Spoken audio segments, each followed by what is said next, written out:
Hanging in the homes of celebrities across the world, you'll find JoJo Anavim's paintings. Unlike your ordinary pop icon, JoJo is a proud Jew who carries around his values wherever he goes.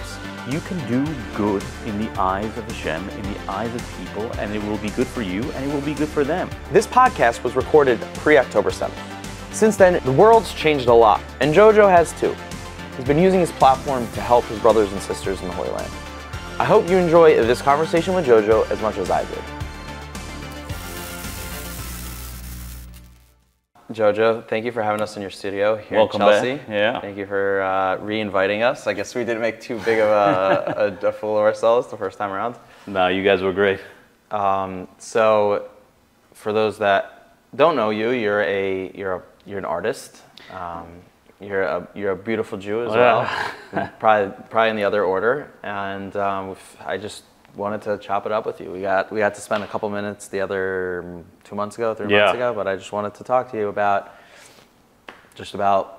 all the different accomplishments that you've been through. Sure. And how you balance it all. Yeah. So, welcome back, of course, and always happy to have you guys here. And, I'll let you as the host take it away. So I want to jump right into it. So Amari Stoudemire, one of your first biggest clients, right? Sure. Arguably set off your career. He requested a very interesting painting from you. Yeah. I think it was Moses. Yeah. Can you tell me about that story? What happened? Before I get into that story, I'll give you a little bit of background. I am a lifelong New York Knicks fan. Amari Stoudemire was the new star player on the Knicks with Carmelo Anthony at the time. And I had just pivoted from a career in graphic design, and I was kind of testing the waters as far as what it would be like to be a professional artist. And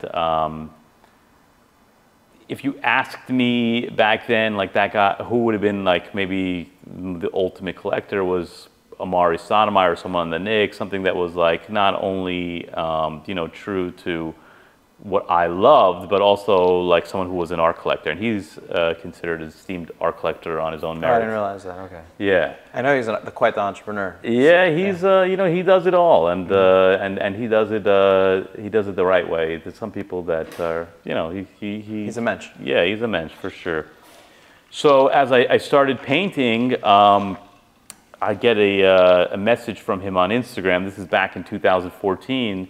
And he said, "I love your artwork." And I'm thinking to myself, is this a prank? I'm checking the username, like all this stuff. Like, is this even real or whatever? Was this before blue checks? This, that's a good question. I think it was. Yeah, actually it was. So right. Yeah, probably. Yeah, probably was.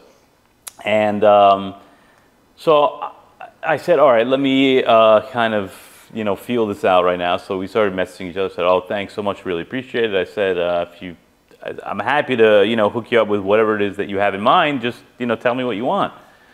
And we ended up getting on a phone call, and he wasn't sure. He was kind of feeling out kind of where he wanted to go creatively for his new place in Florida at the time. And he said, "You know what, let me think about it, and I'll get back to you." And I said to myself, I will never hear back from him again, just because, this is just, sometimes the world just works like that. So, we stayed in touch for a few weeks, and it was just very vague conversation, and then finally he called me and he said, "I got it." I said, "What do you want to paint?" And he said, "Can you paint Moses holding the 2 tablets?" Up until this point, I mean, the only thing that I was really painting was cigarette boxes and stuff like that. Right, exactly. So he knew you were Jewish? I couldn't tell you. Maybe he did, maybe he didn't. But he was he saw my last name, so I'm gonna guess maybe he did. Right. And he said, "Is that something you can do?" And in my head, I'm thinking, that is not something I can do. To him, I said, that is absolutely something I can do. Of course, it's actually what I was thinking. And it was a very brief conversation. He gave me full creative freedom to kind of execute it as I wanted to. And then we hung up the phone. And then that's when the sweating began, because I said, how am I going to even approach this thing? And then just through kind of, just trial and error and kind of, playing with different ideas and doing all kinds of studies and smaller paintings, I realized maybe I'll do something that borders along the line of something that's a little bit more figurative and something that's more abstract. And then it was a mixed media piece. I included some old historic newspapers from the New York Times that the day Israel was born as an official political state, and it kind of made it a little bit more of a richer piece as far as kind of the intricacy of it. And long story short, he loved it, and everything came full circle because, as one publication put it, which I don't know if it was, I think maybe it was Esquire magazine, they interviewed him about his art collection. He's talking about his Basquiat's and his Warhols and his Roy Lichtensteins that he owns, and he says, but my family's favorite painting is the one JoJo made about with Moses holding the two tablets. Wow. Yeah, that was kind of like a very big moment for me as far as validating kind of where I was heading, you know, in terms of what I was doing professionally. So in terms of setting off your career, you know, Amari's obviously an athlete. Did that, you know, ripple effect into other athletes, maybe celebrities purchasing your work, or was that like an occurrence, a blip on the thing? How did you get to that point of like, you know, this is Chelsea's studio? And yeah, well, the one thing I do know for sure is that a lot of times people ask me, is there like one silver bullet that kind of defined everything and said, I'm here because X, Y, and Z?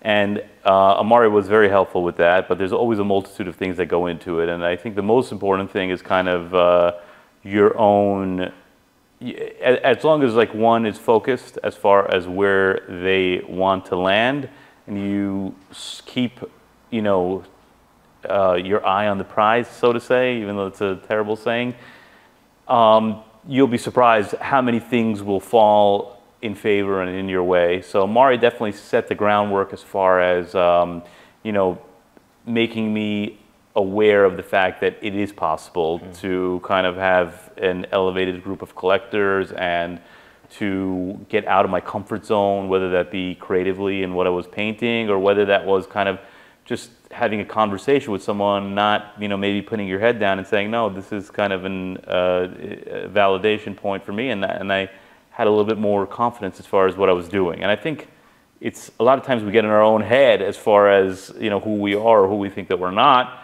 And the truth is, if we really know who we are at the lowest common denominator, and you're not afraid or you're not overcompensating to kind of, you know, put up all these fake barriers or whatever it is, you know, especially this day and age, you see so many of those artificial things that people put up, you'll be surprised kind of where you will land. And he was like an integral part of that for sure. So if you look, you know, anyone who comes here and looks around, this concept of like, kind of just like the bare bones, the simplicity, these are just nostalgic. You just look around, it's nostalgia. Yeah. You mentioned in an interview with the New York Times, if I'm not mistaken, you know, like one of the, you're 10 years old looking up at a, you know, the Coca-Cola billboard. It's just like on your neshama, you know, it's stuck there on your soul. Something that just like really spoke to you. And I was curious, just specifically for this conversation, now that you did this piece with Amari, and it was not the norm. Are there any nostalgic Jewish items or paraphernalia or something that sticks out to you similar to Coke that is like seared in there somewhere? Well, the easiest, fastest one that comes to mind is obviously the old bazooka bubblegum that we had in the cabinet. A lot of it was from Israel. It was probably about 10 years expired when we had it. You know, you'd break your teeth on them, but like once you finally got it going, it paid a big dividend. So for about 5 minutes. And then yeah. I don't know if that's necessarily, you know, religiously Jewish. I guess it's culturally Jewish, but you know, like that would be like, let's say, like something that maybe is consistent with my visual language and what I'm painting on a day-to-day basis. That's what I remember, and I could kind of draw a lateral between that and being Jewish, because, you know, there was a lot of, sometimes we would get the ones that had the Hebrew comic books in them, or I remember that. Yeah, so I actually did a bazooka painting just like that one, but with Hebrew letters, and it lives in someone's house now. Yeah, Okay, so you do some stuff that it's not. You know, I teeter. I don't exactly go over. I feel like kind of I was born in America. I'm the embodiment of what it means to be kind of a first-generation American, in the sense that like everything that I paint has to be something that is accessible, something that is affordable, like whether it's a $2 ice cream or a box of cereal or 25 cents to play a video game or whatever that is. I mean, these were the things to me that growing up they were not very easily accessible. They were kind of like a rare thing. Like every night, you know, dinner was made in the house, old country style. It was some sort of rice and a stew or whatever, and you're watching TV and you see commercials for McDonald's French fries and stuff like that. Right. So, you know, as a kid, you know, you digest this information, you're like, that's the shiny, glamorous world that lives there. And, you know, you, in a sense, have your own way of processing that and then glorifying it. And that's kind of what gave birth to my work. So as much as I feel like I do have a lot of Judaism in me, and it kind of guides me as far as my ideology and as far as my compass, it's not literally available in the artworks. With that being said, I did donate a painting to a rabbi at the Chelsea Shul, and his name is Rabbi Chesky Wolf, great guy, and he had I don't remember, you know, he had requested a painting from me. He did something for me. I said, no problem, I'm happy to do whatever it is. And he said, my kids love the ice cream truck painting. I said, no problem, I'll make you an ice cream truck. And then he called me up and he said, just one favor. I said, what's that? Oh gosh. He said, can you put kosher on the ice cream truck? So I said, of course I could do that. Not a big deal. And then, like a classic Chabadnik, he called me 5 minutes later and he said, one more thing. I said, what's that? He said, can you make it Cholav Yisrael? So, you know, it's everything comes full circle, and he's got the only Cholav Yisrael JoJo Anavim. That's a real collectible right there. Okay, so you mentioned growing up in traditional, you're a first-generation American. Your parents are from Iran. Right. So a lot of immigrant kids, let's say first or second generation, could definitely, you know, that resonates with them of like, your parents are hustling, you know, you're kind of looking out and like, okay, I'm dreaming about what I'm going to do, right. Start a business, whatever it is. Right. Last time we spoke, you mentioned how your mom was wondering, she mentioned to you when you went into your art career, well, I don't know why my son's actively choosing a life of poverty, something to the tune of that. Right, exactly. What inside of you, what is that character that just said, like, no matter what noise there is, no matter what my mother is telling me, right, like, I'm going for this. This is what I want to do. It takes a certain character. What drove you to do that? I mean, it's a good question. Obviously, like, you know, nobody wants to upset their parents, obviously, and, you know, you tell someone that you want to be, first of all, you tell your parents, immigrant parents, that you want to be a graphic designer. I mean, that's foreign enough to them. Now you tell them that you want to paint canvases all day. To put it lightly, that is not a viable career option. You know, that is not, that's in the books for them. There's a few things that go on to that. One, I mean, my parents are very cool and open-minded, which I respect about them so much, and I'm so grateful for that, obviously. And the other thing is this kind of idea that it's, you know, you kind of need to choose a career in the arts. I think that really you need to come to the realization that there's really not, you don't have another option so much so. I mean, I've done everything from back in the day, worked at a bakery, to the stockroom in Williams-Sonoma, to you know, a small bank. I worked in the office over there. I worked with my uncle in the jewelry district, kind of seeing the ins and outs of wholesale and mounting and everything like that. And it just, to say that it didn't even resonate with me is an understatement, and I couldn't see myself doing that. And the only thing that gave me some kind of sense of fulfillment or just felt correct was, you know, when I was exerting my own creative energy and seeing the fruits of my labor, whether that was back in my graphic design days on a billboard, or whether it was on a phone booth ad, or whether it was in a magazine. To me, that was the most rewarding thing. And like, you feed off of that, you know, that confidence that you get, or so that is in itself is kind of a way to just lay the groundwork for it. And then the next thing is kind of like, you just got to be ignorant enough to do it. Meaning, sometimes I say, like, if I knew all the barriers to entry of going to the fine art world before I did, I might not have decided to do it. But I was so, you know, kind of, I don't know if I was naive. Probably naive. Like, you're just naive. You don't know. You're like, oh, okay, fine. This is, you know, I could. Ignorance is bliss. That's what they say, and you know, it's the beginning of truth, because I really never approached it thinking to myself, oh, I can't do it, I can't do it, I can't do it. I was kind of, everything was just like, I can do this, I can do this, because, you know, I proved to myself early on that, you know, being a graphic designer, I didn't know anyone growing up that was a successful graphic designer. I never even heard of that as a career.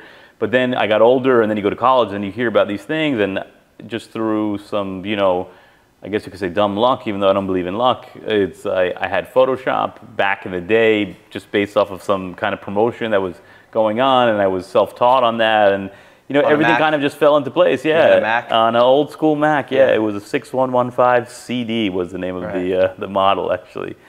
So it's part planning, it's part what you love, and then the part of the rest is, you know, it's up to something greater than ourselves, and none of it would be possible without kind of, you know, someone in charge. So on that note, I would say the next craziest thing about your just trajectory is, to me at least, not crazy in a profound way, is you made the jump from, you know, you're selling art to celebrities and athletes. You're recognized by, you know, you're recognized, and your work is popular. You're rubbing shoulders at big events and parties and whatever it is. And then you become interested in being observant, observance. And I feel like it follows your whole vibe of just like, I don't know, this is what feels right to me. I'm gonna go check this out. So what was there a specific event? Was it was the work that you were doing, or the people you're rubbing shoulders with, did it feel meaningless? Like, what was that you're like, okay, like I wanna check that out? What you know, like art, you look at art, you know, great things. When you see something great, you just know that it's a great thing. You know that this is something I love. You know this is something I don't love. Time out, by the way. This is my Chavruta Chaim from your yeshiva calling me to learn on the phone right now. Oh, no. Yeah, well, we'll call him back, though. There you go. But we don't need to cut that out. That's perfect. There you go. His Chavrus is calling. Yeah. But, you know, like when you see something great, you know it's great. When you see something you don't like, you just know you don't like it. For me, I knew that I had some kind of a connection that was greater than myself with Judaism, especially growing up. I mean, we were raised, you know, we weren't secular. We were, you know, traditional Jews. We kind of had Shabbat dinners, you know, we were bar mitzvah, went to Hebrew school, whatever. But in terms of kind of like learning halachot and Shulchan Aruch and like, and kind of getting into the more deeper parts of what it means to be Jewish, not necessarily just culturally, was something that was very fascinating to me, and I was gravitated to it almost immediately. And back right around the same time when Amari was, you know, messaging me, right around the same time when I was kind of had one foot in the graphic design business and one foot in the art business, I had a personal trainer by the name of Mendy, and Mendy had mentioned to me that his brother was a Chabad Shliach, and he said, do you want to, he said, I'll work you out physically, he'll work you out spiritually. I said, that's a great line. I was like a little bit reluctant at first. I was like, it's been years. I think the last time I did it before that was my bar mitzvah. Fast forward, I was probably, you know, 26, 27, something like that. And you know, finally I said, okay, let's try it. So then he came to me, and one time he wrapped me up, and we learned a little bit. And I said, okay, great. And then he came back the next week and the following week, and then I just started wrapping it myself. And it was a very healthy, gradual process of kind of, you know, taking 5 minutes a day, and then taking 10 minutes a day, and then, you know, so on and so forth. And then, you know, I was raised kosher, and then, you know, as after college, you're like, oh, well, maybe, you know, I could just do whatever I want, whatever it is. And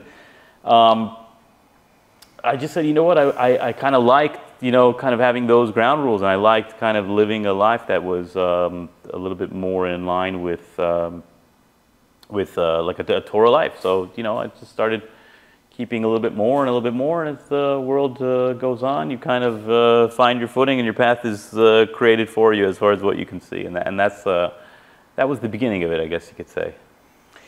The world that you were successful in is, I'm assuming, I mean, I've never like really went to whatever VIP, Knicks, whatever it is, but I'm assuming it's very enticing. Taiva, the word Taiva, like just the pleasure of that world is it pulls you in. So, like, is it challenging for you? I mean, obviously, I'm sure you're at this point. You've got it down pat. But like, is it a challenge to be observed? Has your observance been challenged because of your position, or? I will challenge one thing you said. You never have it down pat, and nobody's got it down pat ever. It's just that the challenges just evolve in a way where it just becomes that much more mysterious, and then you have to realize that, oh, you know, that's there, and then kind of you have to always adjust. So it's like one of those things like, oh, you made it now. So yeah, anyone who's who's serious about kind of running their day to day, they know that, like, you know, you can't take your foot off the gas. It's just not a real thing. Yeah, I would say, like, personally, someone who's not observant in high school or like a little bit after, coming back, like the first couple months when you're like, okay, Shabbos, kosher and everything, and then you come in contact with that first challenge, you're like, oh no, like, what do I do? By the way, so I've had my fair share of challenges. I brought tests in my life. I promise you that. Right. It's just like, I feel like once you are maybe a year or two in, again, you're just like, okay, I think I can figure this one out. Yeah, no, for sure, definitely. I mean, that's like going to the gym. I mean, you don't want to be lifting up, 10-pound dumbbells for 5 years. You know, hopefully you graduated to something a little bit bigger than that. Exactly. And I think that's a good metaphor for just, everything in life, but specifically spirituality. I mean, you don't want to kind of find yourself stagnant. But with what you said, like, you're going out, there's events, there's parties, there's things that happen on Shabbat that would be great events. And, in the beginning, it's not an easy thing. Anyone who says that it is, I mean, I would say for me it wasn't, at least, it could be, but for me it was very challenging because you kind of, you're a human being and you're saying this could be a missed opportunity or what if, or this could have been. But ultimately, the number one thing is that I feel like, a very consistent theme in Judaism is being very grateful and being very humble and drawing a line in the sand between what is physical world, just people kind of engaging in, whether it's vacations or cars, which is nice to have nice things. I'm not saying it's not, but there is something more, and one should always be conscious of the fact that, like, this does not define your life. This is just kind of something that might, be a complement to your life. Right? Yeah, exactly. Then materialism could be used for both. That's exactly right. So it's so I think if you go into it with that mentality, you will find that it's even more fulfilling if you are doing the right thing. So, like, if you're going to the garden, let's say, sorry, I can't go to the game on a Friday night, whether it's the NBA Finals or it's a preseason game, that's okay with me, But then when you do these kinds of things, it becomes your new reality. And at least in my case, and I think in most people's cases, you will end up seeing something that is exponentially greater than, an isolated event that you might have missed for 2 hours. Right. And a good example for me, I mean, I've got a million of these examples that come to mind, but like, I wasn't keeping Shabbat for, it wasn't a thing culturally. And then, little by little, like, first I stopped going on social media, and then I stopped using my phone, and then I said, am I going to get it? It was gradual steps. But, like, so one example is there was a woman that went into a gallery that was showing my work. And all my galleries that represent me can't reach me on Shabbat. So just, take a message and I'll get back to you. And this woman had come into the gallery and she saw a painting that she loved, and she was speaking to the director, and she was saying that, like, I've been looking for a painting for my husband's birthday for 10 months, starting almost directly after his previous birthday. And this was a big one. I think it was his 50th or 60th. And she said, this is perfect. I just need it to be a lot bigger. And I'm going away and I need to know right now, can you do it? And she said, I'm sorry, it's not possible. And she was, not so happy about that answer from the director, but she, was into it enough that she kind of was like, well, why can't you call him right now? And she said, oh, he turned his phone off on Shabbat. And she had mentioned that, like, previously her family had been observant, and that kind of really struck a chord with her. Wow. And it turned into a very, very large thing. At the time, it was the biggest, piece that I'd done in my career. And then that was like one thing. But I think the one that drives everything home was exactly 1 year ago. I had an exhibition at my gallery in Nantucket. And Nantucket is like a not landlocked island, obviously. It's an island. And it's very difficult to get a hotel room there, and things sell out, you know, well in advance, whatever. So I had my exhibition on a Thursday night. I had landed on Wednesday, and the gallery had, you know, they'd arranged a dinner, and I was having a great time. A lot of my friends and collectors were there, and the weather was perfect. The show was a huge success, and I said I was scheduled to leave on Friday, and I decided to see if maybe I can extend it. So I went to the front desk of the hotel, and I said, can I extend my stay through the weekend, please? Because I'd really love to stay here. And the guy just laughed at me.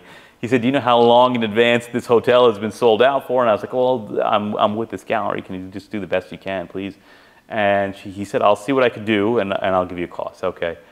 And in the meantime, I had looked up where, if there was a shul in Nantucket, like if there was a Chabad or whatever, and there was no Chabad. There was nowhere to have Shabbat meal. There was nowhere to daven or anything like that. And I just decided, I said, this is just not worth, I said, I can't stay here. It's not in the spirit of Shabbat, so unfortunately I got to go. At that exact moment, the person at the hotel had called me and said, we'd rearranged some stuff, and we see that you're, you know, with the gallery, so what we would like to do is extend the weekend to you, and it's okay. And I thought it probably was crazy. I was like, no, I'm sorry. I said, I can't stay anymore.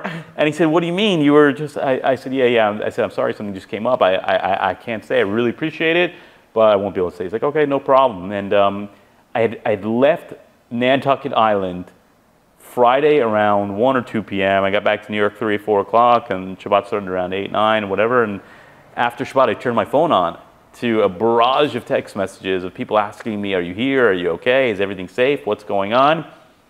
And it turns out that on Shabbat at like 2 in the morning, Saturday morning, the hotel that I was staying at fully burned to the ground. Whoa. And it was 18 rooms built in the 1500s or 1600s in historic Nantucket. It was just such a crazy thing that could have happened. And you know, like these things just, you know, people could say it's a coincidence or whatever they want, and that's fine. But like for me, this is, you know, this was a very serious, this is something I'll never forget. It was a very, very... Hashem's like looking out for you. I think the moral of the story is they need to open a Chabad on Nantucket. I was about to say, like, come on, Chabad, you're supposed to be everywhere. That's wild. Yeah, it was so crazy. That was a crazy one. Oh my goodness. Yeah. Oh my goodness. Were freaking out like afterwards? The first thing I did was I asked my rabbi, I said, am I supposed to say Gomel after this? Right. And he said, if you weren't in the vicinity of the actual thing, you're free and clear to go. Yeah, so. Wow. That's incredible. Okay. So back to your style of art. What is Andy Warhol or Al Baruch? Is that his name? Al Baruch, my first art teacher, yeah. What do those names mean to you?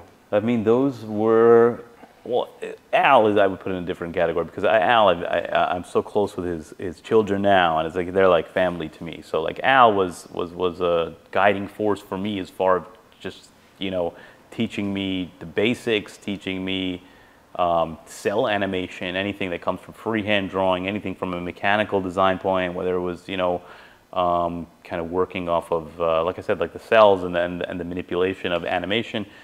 And then he worked on Peter Pan and he was he created Captain Hook and Mighty Mouse and all these crazy things. So like he was, you know, he was a serious guy, but he was also a very funny guy, and he really was the precursor to a lot of what you see here. Was he a Holocaust survivor?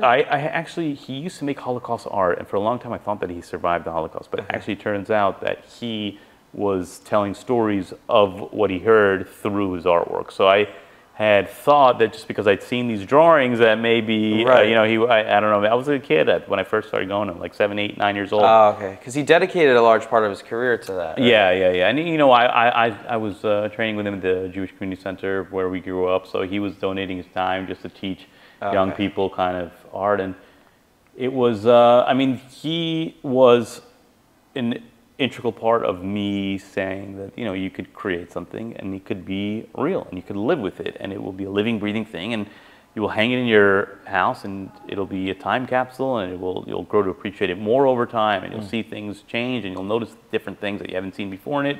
And I think that most people just look at art and say, oh, it's a picture, oh, it's a painting, oh, there it is, it's binary, it's 1, it's 0, I like it, don't, on to the next thing. And, you know, he kind of was the one that just put things in perspective and said, you know, this is something that you're creating that's a figment of your imagination, and you should appreciate it for that. So, you know, that was one thing. Andy Warhol, in his own rights, obviously I never met Andy Warhol, but I mean, you know, he created a visual language that was so new at the time. I mean, meaning up until that point, most people either had abstract paintings on their wall, or the painting of a sailboat, or, you know, some kind of a biblical theme.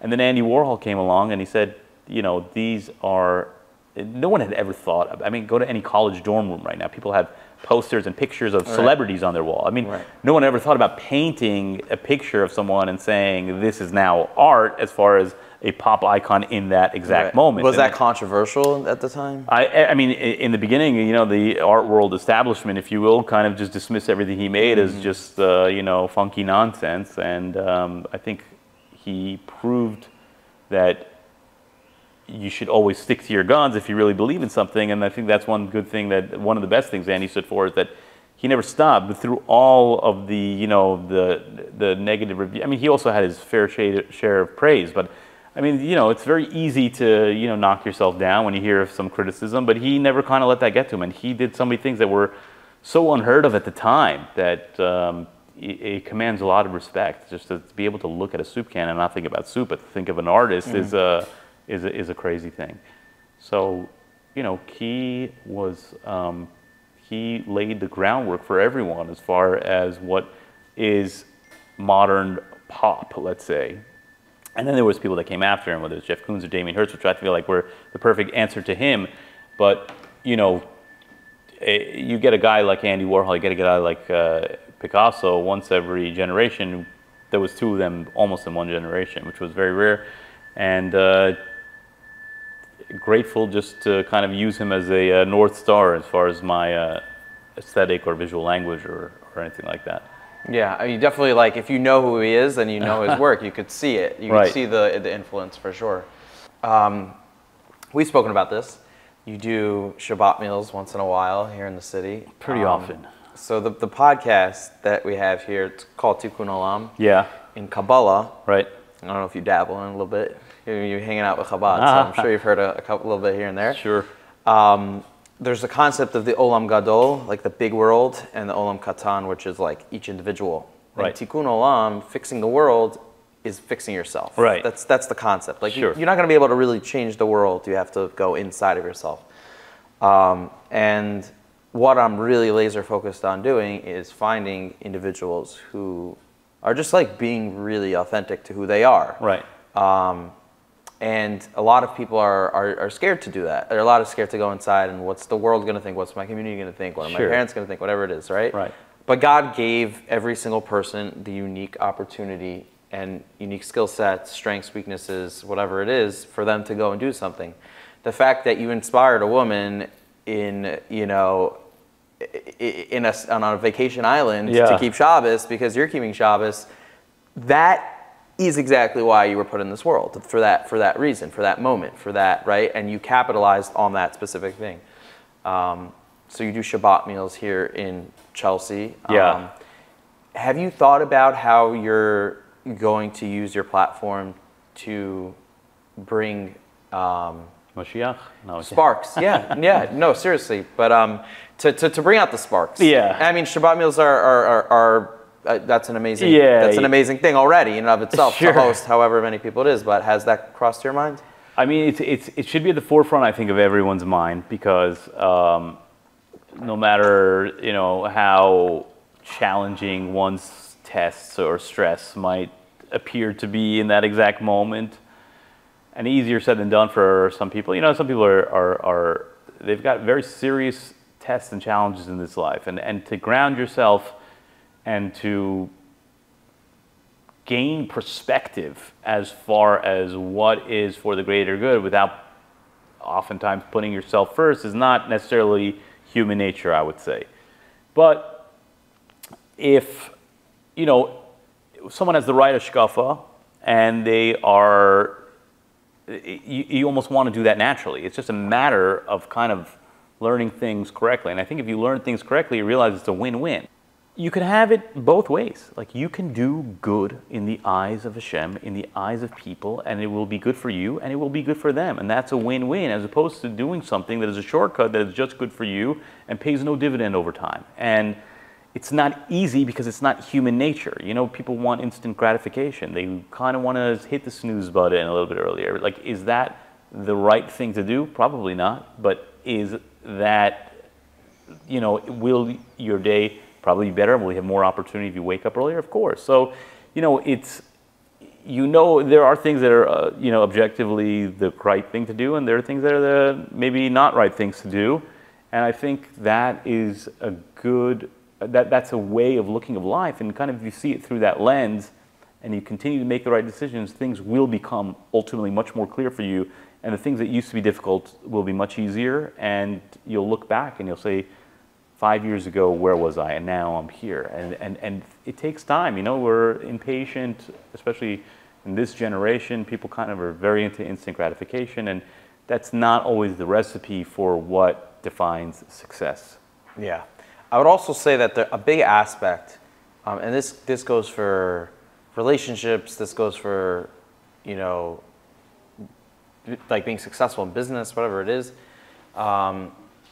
it requires like deep self-understanding, to also know that we are nothing without Hashem, and so He's guiding us as much as we can make our free will choices. He's guiding us, and when you use that as your guiding light of like, I mean, zoom out of your career, like there's no way to explain how it happened. That's just, exactly right. I mean, yeah. So at the forefront of your mind. This is kind of like how I'm trying to do it, but people are nervous, like, how is this going to affect my potential wife, or how is this going to affect my what people think of my community? Oh, like I never had those issues, you know what I mean? I mean, for me, that's everyone's got their own unique set of tests and challenges, and one for me is like, you know, you got to find someone that's the yin to your yang, and I am in a world that is maybe not exactly a normal world, and it's kind of hard to find that. But at the same time, it's an exercise. You kind of got to keep, like I said, you just got to stay laser focused, whether that's on your art or your career, or whether that's kind of, you know, the looking for your match, which is kind of what I'm doing also. You got to know as far that, you know, you're never going to have to face a test that you can't handle. I believe that through and through. So as long as, you know, you just keep an even temperament, do the right thing, be good to people, ultimately, you know, things will fall into place. There's a trippy concept in Kabbalah, but that, like, when you have a will, like the word is ratzon. If you have a ratzon to do something, you have a ratzon. I want to start building this painting right now, like life, good tire, whatever. I see that, I want to build this painting, right? Who put that thought in your head in the first place? Right. You didn't generate the thought. You're not like the neurons that are firing in your brain are being done by God. Like when you start using that as your GPS and your compass, not that it makes life easier necessarily, but it definitely takes off the load of like when you're leading life with ego of like it has to be this way, or I need this type of client, or I need this type of thing to work out, or I need to marry this type of girl, whatever the thing is that you are trying to control. You know, we were in a previous conversation, we were talking about this, but like God has his ways of humbling us, but in its essence, like that is tikkun olam, like just being true to yourself and just putting one foot in front of the other, and then letting God kind of take care of the rest of the journey.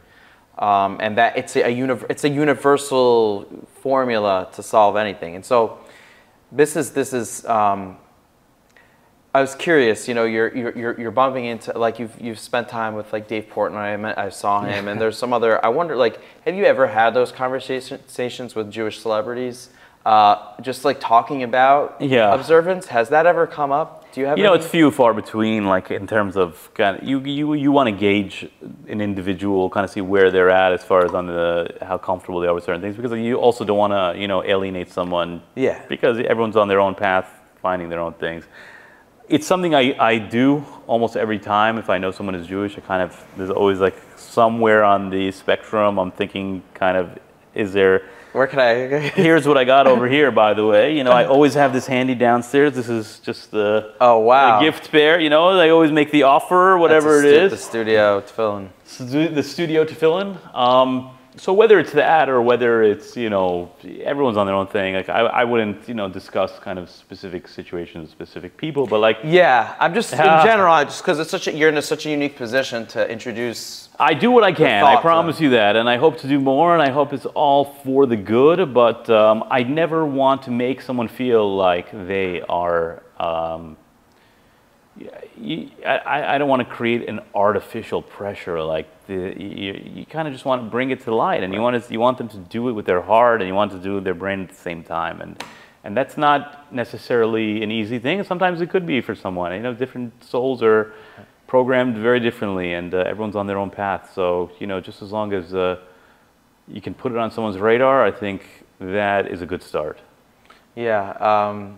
A good friend of mine used to tell me this all the time, because I have a couple friends who, like, I love them to death, and like I know that a lot of the answers that they're looking for, like in the Torah, but like you can't. They're your best friends, so you're not going to be like, listen, you know what you really need to do. Like you can't change people, but what you can help people do is like recognize or reveal a truth that eventually will fall into their heart. I forget the exact sefer. There's one of the Hasidic thought leaders, but he talks about this of like ideas kind of sit on our hearts, right? And then once in a while our hearts open, right? And those ideas fall in. Sure. So yeah, it's just you're in a unique position. That's why I thought I would ask, because I've always dreamed of like, it's a consistent theme. Yeah. Can you imagine if some of these powerhouses out there that are, you know, these Jewish whatever, whether it's in art, music, art, you know, Hollywood, what their talents could do to bring Mashiach, like they're forces, you know, they're forces of nature. Yeah, I'd be lying if I said I don't think about that every time. You're just living proof it's possible to like pursue a career that might seem or be said as an unconventional thing for like an observant person to do, but in the end of the day, like everything in this world is a possibility. You know, Hashem, let's say for example with food, like the pleasure of food exists. Now there are right pleasures and wrong pleasures, like we're not supposed to eat, not kosher, but you can enjoy. And I think that it's the same thing when pursuing oneself, right? That nothing is binary, nothing is black and white. Right. So I guess what my question to you is, what would you say to that young artist or that young musician or whatever the career is, where they feel like maybe they have to give up on their values for pursuing their passions? Right. What would you say to that person? You got to look inward first, and you got to see who you are at the lowest common denominator. I mean, if someone is a Jewish soul, that is the beginning of who you are. What you build on top of that is kind of a byproduct of, you know, who you are as a person in this world. What you love is what you love, but the same way you're not allowed to eat treif, you could have, you know, the juiciest tomahawk 50-day dry-aged Bet Yosef steak. That's allowed. Can you allowed to have that every night for dinner? You technically, there's nothing to say that there's not, but you know, it's not advisable. You know, that's not the right way of living one's life.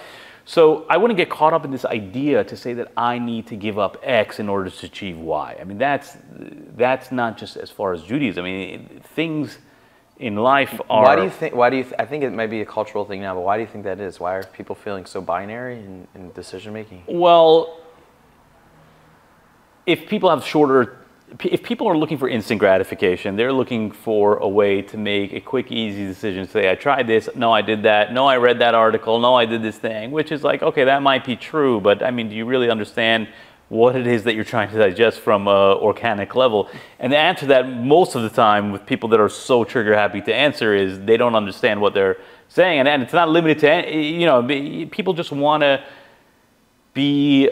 you know, it's just, we're human beings. This is how we're programmed. People want to feel important. People want to feel like they know certain things. And I think the most important thing you can do for yourself is to say, I don't know anything. I don't understand there are atoms in this table that are spinning faster than the speed of light, which defies the law of Einstein that says matter can travel faster than the speed of light. And then if you wanted to travel to the furthest galaxy, it would take you 90 billion years to get there at that exact same speed.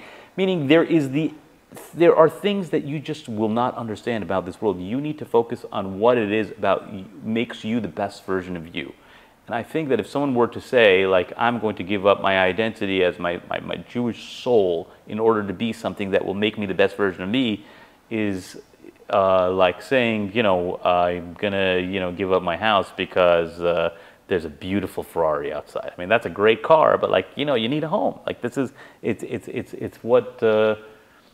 you don't want to get distracted. You don't want to, you know, look at the shiny object and say, you know, that's fancy, that's great. I'm going to go over there, get drawn to the light and realize, you know, God forbid you traded it in for what. So, like, it's important to, I think, you know, to make a very strong distinction between what is physical, what is this world as far as, you know, just material objects, and kind of not getting too distracted. I mean, distraction is really the name of the game. People, oftentimes they think that happiness is brought by these things, but really it's not necessarily happiness. It's a distraction. It's temporary excitement because it's something new. But ultimately, does it have any kind of undercurrent of anything that's going to make your life richer? The answer to that is almost always no when it comes to that. Right. But if it is something that feeds your soul, the answer to that is always yes. And that's why I would just say, if people just were to feed the soul, starve the ego, you know, the world would be a better place, to put it lightly. So that's my 2 cents, you know.